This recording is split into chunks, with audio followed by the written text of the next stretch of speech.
Hey Bobcat Nation, it's time once again for the Bobcat Coaches Corner. Going to do golf today. One of the best programs in all of Georgia college history, and they're gearing up for another postseason and hopefully a great postseason run.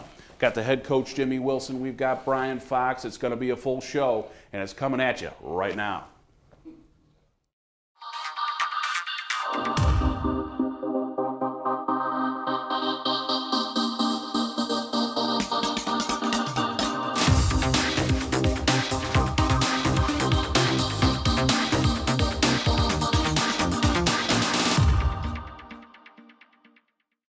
Hey there, Bobcat Nation. Al Weston here. It's time once again for the Bobcat Coaches Corner. Got my man Jimmy Wilson. How are we doing today? Lovely, Al. How are you? Jimmy's always living the dream, aren't you? You got that right. Well, speaking of living the dream, how does it get any better than coming back to your alma mater and being able to coach one of the best programs that Georgia College Athletics has to offer?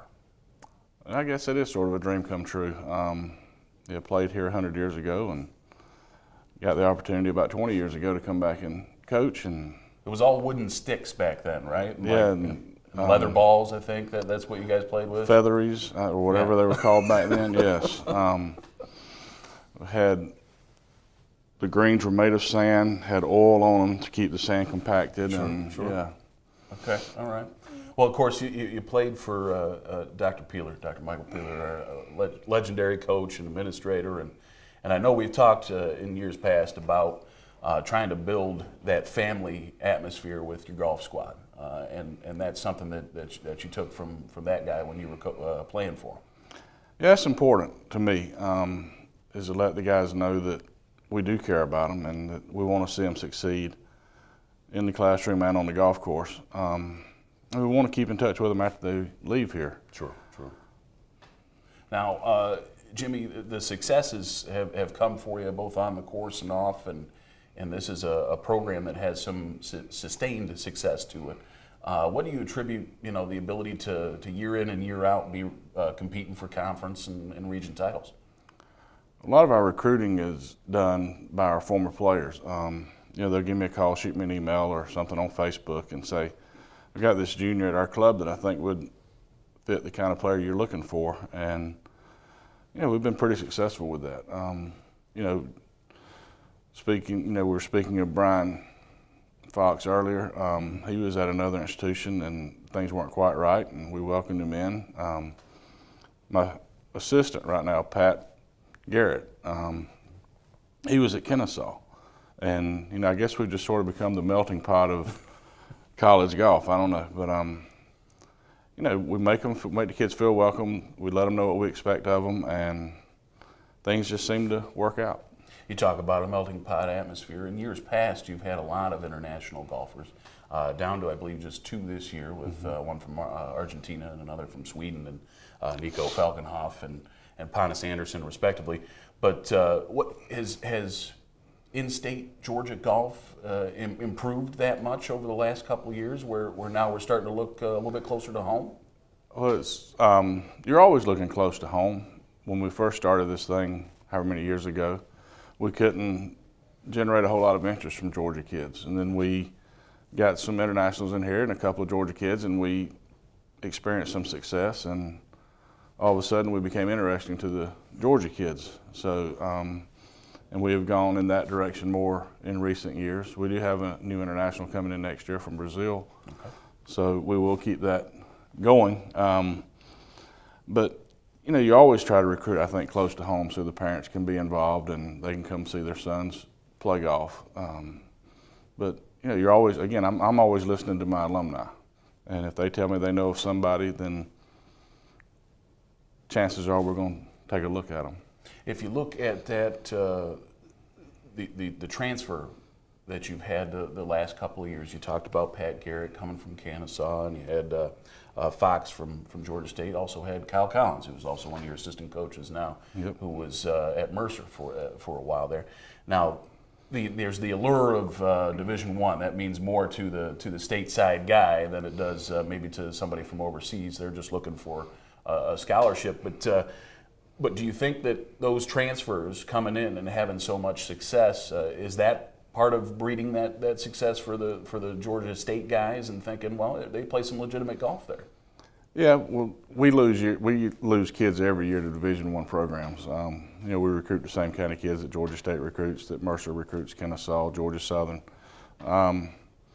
And, you know, these guys, again, they all want to play Division I golf. They think that's the place to be. Sure. And then they get there and maybe sometimes it just doesn't work out for them for whatever reason, and they realize that Division II just isn't that bad, and they'll come down and we'll give it a try and we'll see what happens.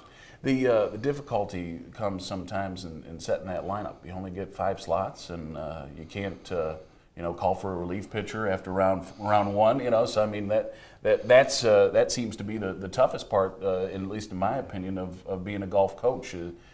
Is that a challenge to try and find the best 5 guys any given week? Without a doubt. I mean, we play qualifying rounds, and you know, we go off those numbers in the fall and early part of the spring. But this time of the year, you sort of go with what you're feeling, and you know, sometimes it works and sometimes it doesn't. I guess we've been fortunate more times than not that it has worked out for us. But yeah, sometimes the kids don't understand why we do what we do. But again, we're trying to look out for the best interests of university and our golf program. So you talk about the team itself, the makeup of it this year, a little different from years past. You do have the one guy that's kind of head and shoulders above the rest of the bunch, and Bryan Fox, and we'll be talking with him a little bit later in the show. But tell me, you know, it takes a full squad in order to be successful as a team, and those interchangeable parts down on the lower half. It seems as though when one guy has a poor round, the rest of them seem to be picking them up more often than not. Well, this is our first and second round at Lambert. First round, Victor Monty shot 73, Ryan Troco shot 79. The second round, Ryan shot 72, and Victor shot 79. So, sort of brother-in-law on it right there. But you know, it's nice to have. We talk about all the time that it takes more than one guy to win a golf tournament for a team, and it takes all 5 guys being in the ball game at the same time. And if all 5 guys are playing well, they can feed off of each other. If a couple of them start going south, then it sort of bleeds over to the others sometimes. Haven't quite figured that one out, why that happens or how it happens, but it does. That's how you win probably national titles, if you can figure out that stuff. Well, we'll talk a little bit about the postseason and some more of how this season has gone for head coach Jimmy Wilson and the bunch after this break. We'll be right back. Get your ass suit. You're not sitting here. Yes, I am. Move. Give it to him hard. No.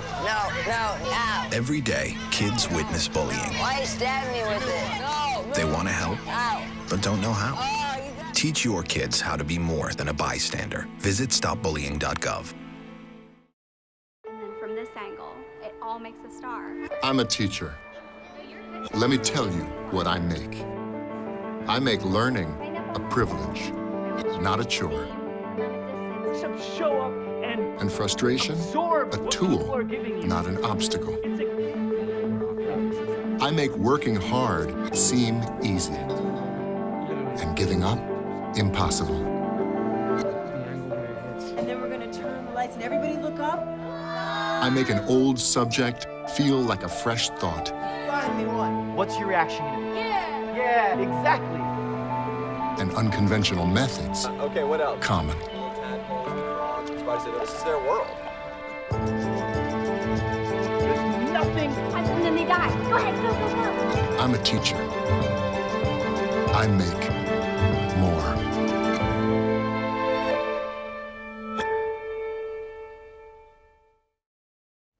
All right, we're back here with Jimmy Wilson, and he's really comfortable on this stool over here. Would like to be done with this final segment with him if we could. We got Bryan Fox coming right around the corner, senior from Norcross. Roswell. I always get him crossed up with Trocchio from Norcross, right? Yep.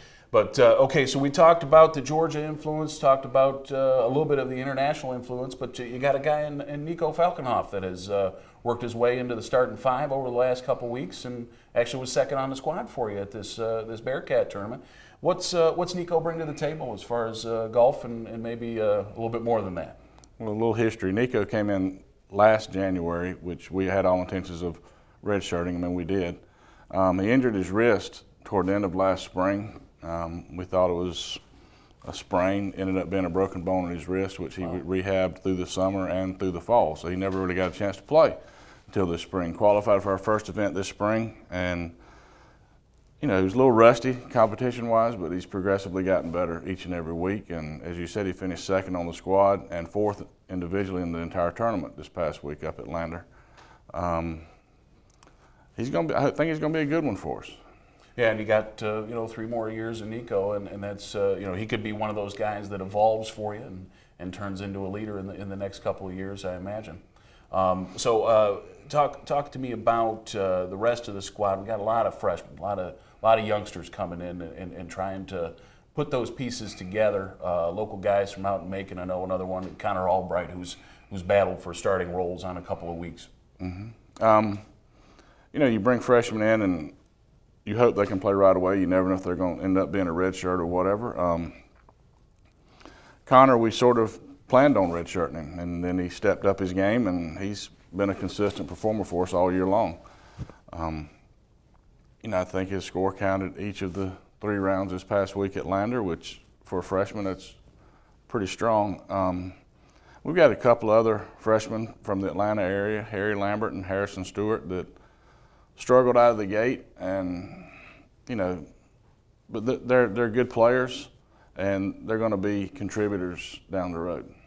How about one of the elder statesmen? We got Ryan Trocchio that's played a bunch of golf for you. He's been a starter pretty much since stepping on this Georgia College campus, and was an All-American, I believe, in his freshman season. Like the freshman all-national team and all those a lot of accolades early for Ryan Trocchio, and the last couple of years has kind of slipped a little bit for him. Does he still have it in the tank in order to help make a good push here upcoming in the postseason? Ryan was an All-American as a freshman, made the All-Freshman team nationally. He finished 5th individually at Nationals his freshman year. I think a lot of times what happens when you experience success early is you create expectations of yourself, and sometimes those expectations that you create are the largest obstacle you have to overcome. And with Ryan, I think that's got a lot to do with it. He is a solid golfer, and yes, he's got plenty of talent, and he's going to help us. He's not playing as well as he would like to play right now, but I see him definitely helping this team for sure. All right, so talking about the anatomy of being a golf coach, there's really not a whole lot at this level that you can do with swings and tweaking those elements. A lot of the coaching tends to be with the gray matter between the ears, and just helping the kids with the confidence to know that to make the right shot and make good decisions. Is that a correct statement? Yeah, when the kids get here, they can already play. They have teachers back home, and they work with those teachers. On occasion, they'll ask for some kind of swing advice or chipping or putting or whatever, and we'll work with them. But more times than not, they've got their own swing instructor by the time they've gotten here, and I don't like messing with golf swings. Again, we don't recruit them if they can't play, and if they get here, then obviously their swing's working for them, so why do we want to overhaul it? Sure. Again, yeah, we do work with them with their confidence, try to help them with their self-esteem, if you want to call it that, the ability to stay calm, stay flatlined, if you will, throughout the day. Too often, younger players, it's sort of like riding a roller coaster. They're up, they're down, they're up, they're down, and we want to try to keep them on an even keel throughout the day, throughout the tournament. And I think that's where you're going to talk to Bryan in a little while. I think that's where Bryan has progressed the most, is that he's just learned to deal with the bad shots and understands they're going to happen every now and then, and doesn't let it affect him. He moves on and he takes his next shot, and whatever happens, happens. Well, the next shot's coming up after a couple of weeks here. We got the Peach Belt tournament right around the corner, and this is one of the toughest conferences in all of Division II for golf. And multiple national titles coming out of this conference and out of this region. Expectations for that trip out to Columbus and the Peach Belt tournament. Obviously, you want to come home with a trophy. What do you think it'll take to make that happen? In a couple of weeks. It's going to take 5 guys clicking on all cylinders. Every year, I want to say we go into the tournament with the opportunity to win it, with a chance to win it. Again, this year, I think we have a legitimate chance to win it. That's what's been a little bit frustrating with this year is that we haven't played to the level that we feel like we're capable of. We showed it this past week at Lambert, and hopefully we can ride that momentum into the conference tournament. Okay. Well, I'm going to put you on the spot here. I know you're a big Braves fan. How are they looking for the upcoming season? Well, they're going to win it all. Just that simple. You hear it from Jimmy Wilson. That's it might as well put it in the books. Don't even play the year. Nope. Okay. Well, for Jimmy, that's going to close our time here. We got Bryan Fox right around the corner. Stick through after the break, and we'll talk a little bit about his season and how the great finishes he's had, and maybe some future plans for Bryan Fox. Jimmy, thanks for being with us, buddy. Yes, sir. Enjoyed it. All right. Good luck in the next couple weeks. Again, I want to follow GCBobcats.com to get all the results there. We'll be right back with Bryan Fox. Up, college is hard. Down, those books are heavy. My sport is football, but my passion is education. So every year I take promising high schoolers on a college tour to show them that higher education means a brighter future. My name is Nnamdi Asamoah. I don't just wear the shirt, I live it. You can be a reader, tutor, or mentor too. Take the pledge at liveunited.org/volunteer. Do you wear this? Take a look under your bed. Find stuff under there? What about jobs? No? Now try your closet. Still no jobs, just more stuff? Well, you really have both. See, stuff is defined as household articles considered as a group. Sometimes this stuff is no longer needed. Wait, no longer needed? That can't be right. Because remember those jobs you were looking for? Those are really needed. And they're the stuff inside your stuff. Our job is to unlock those jobs. And it starts when you donate your stuff to your local Goodwill. Here's how we do it. When you donate to Goodwill, we sell your stuff to provide job training for people right here in your community. So just by teaming up with Goodwill, you help create jobs. And isn't that worth parting with the leftover keytar from your 80s cover band? Goodwill. Donate stuff, create jobs.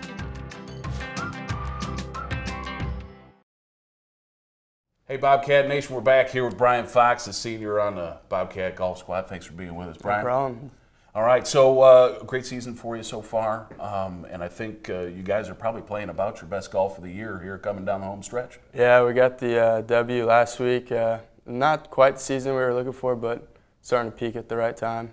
So. Yeah, a little bit of ups and downs, and you know, you got this tournament win up at the Bearcat Golf Classic there, and a little bit tougher course, and the field was pretty solid as well. I mean, were you happy with that outcome? Yeah, you got to be happy with a victory. That was actually my first victory while I was playing here, so happy to see that happen. But the field was good, and we played good for the most part. All right, so you're in your third year with us here at Georgia College, transferring from Division I Georgia State program and getting some good playing time here at GC. The academic element I know is always very strong here for student athletes. How do you find and balance your time between being a student and an athlete? It's not bad.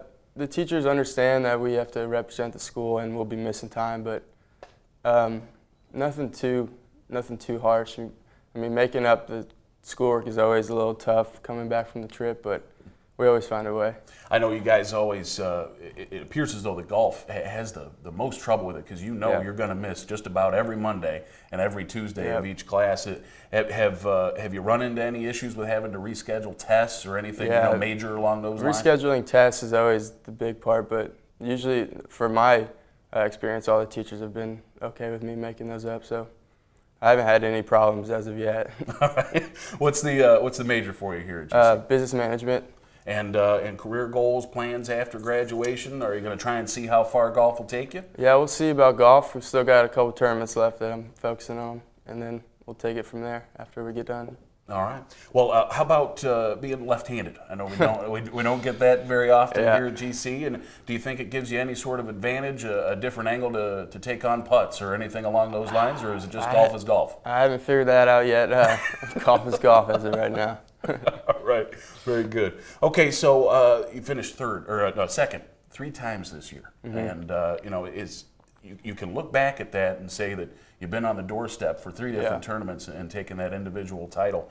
Is that a positive for you to see? Hey, I've been second here for 3 different tournaments, or do you can't get past that fact that there's still that one name ahead of you? It's got its pros and cons. I mean, finishing second proves to myself that I can play, but then realizing that I've one shot away from holding the trophy is always it's a bummer, I guess. I gotcha. Well, tell me a little bit about the team makeup. I mean, you got a nice, goofy bunch of guys here, and it changes from week to week. But we're looking at 5 guys typically each tournament that'll go out there, and they're playing as individuals, but also as part of a team. It's an interesting dynamic. You don't have that guy that can pass you the ball to score. You got to really rely on scores instead, and playing as a solo. Well, you're all around them the whole day, so you can kind of tell how they're playing. But when we see Jimmy and Pat out there, we kind of ask how everyone else is playing. And if they're playing good, you kind of feed off that momentum and try to keep up with them. And then if they're not playing good, then you try to, I guess, keep it up more so you can make up for it. So, I mean, it all comes together. I guess. Sure. Well, I mean, tell me about the dynamic of playing golf.